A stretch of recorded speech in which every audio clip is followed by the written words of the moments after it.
Hola, mijos. I have a story. I think you're going to like it.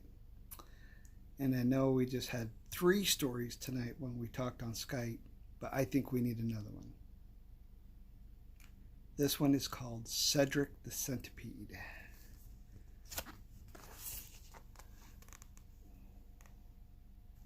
Hmm.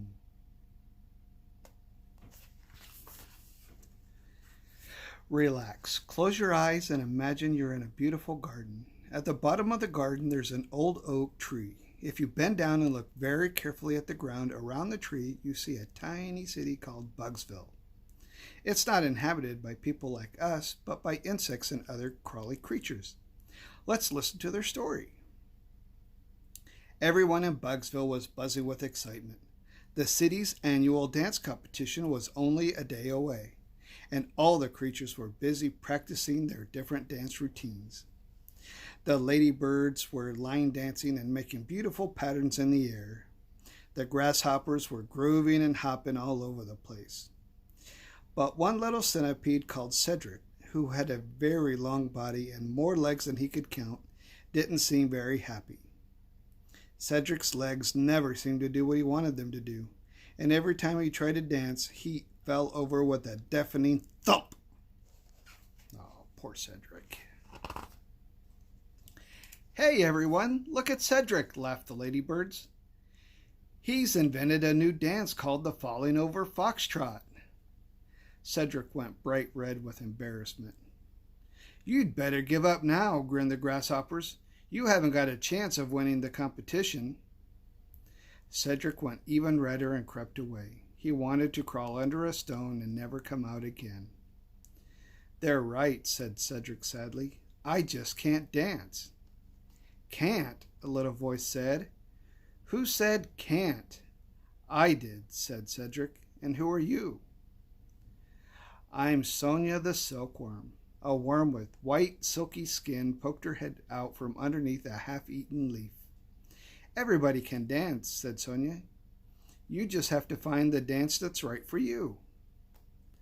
All I can do is find the dances that are wrong for me, said Cedric sadly. I'm the greatest dance teacher in Bugsville, declared Sonia. If anyone can find your dance, I can. And then they got down to work. The first dance Sonia tried to teach Cedric was the tango, but his legs got into a complete and utter tangle. Next, they tried the twist. In this dance, Cedric's legs got all jumbled up and it took all afternoon to untwist him. Finally, they tried waltzing. But Cedric's legs flailed about so wildly that he nearly whacked Sonia on the head. By the end of the day, Cedric was covered in bumps and bruises. It's no good, cried Cedric angrily. I'll never be able to dance. And he stamped his front feet in frustration. Tap! What did you just do? Asked Sonia. This, shouted Cedric, and he stamped his feet one more time. Tap! Do that again, said Sonia. With pleasure, snapped Cedric, and he stamped his feet a third time. Tap! Sonia looked at Cedric with a big silky smile and said, Cedric, my dear, I think we found your dance. It was the day of the dancing competition. The tiny patch of grass in front of the old oak tree was full of little critters waiting to see the dances. They were all fluttering with anticipation, all except Cedric. He was so nervous that his knees were knocking together. I can't do this, he stuttered. I can't possibly go out there and dance in front of everybody. Can't? Can't? Of course you can, urged Sonia. Just go out there and have fun. The band started to play. First on were the ladybirds. Cedric watched as they whizzed and they whooped in wonderful circles in the air. Next, it was the turn of the bees, who showed off their ballroom dancing. Soon it was time for the final act. And now I have a very special surprise, announced Simon the Spider, the host of the show. A big round of applause for the one, the only, Cedric. Cedric could barely move even one even one of his legs as he crept out onto the stage. Hundreds of faces were looking at him. Suddenly, one of the ladybirds shouted, "What are you going to do, Cedric? The falling flat on my face dance?" Everyone in the audience started to howl with laughter. Cedric wanted to crawl off stage. He was so embarrassed.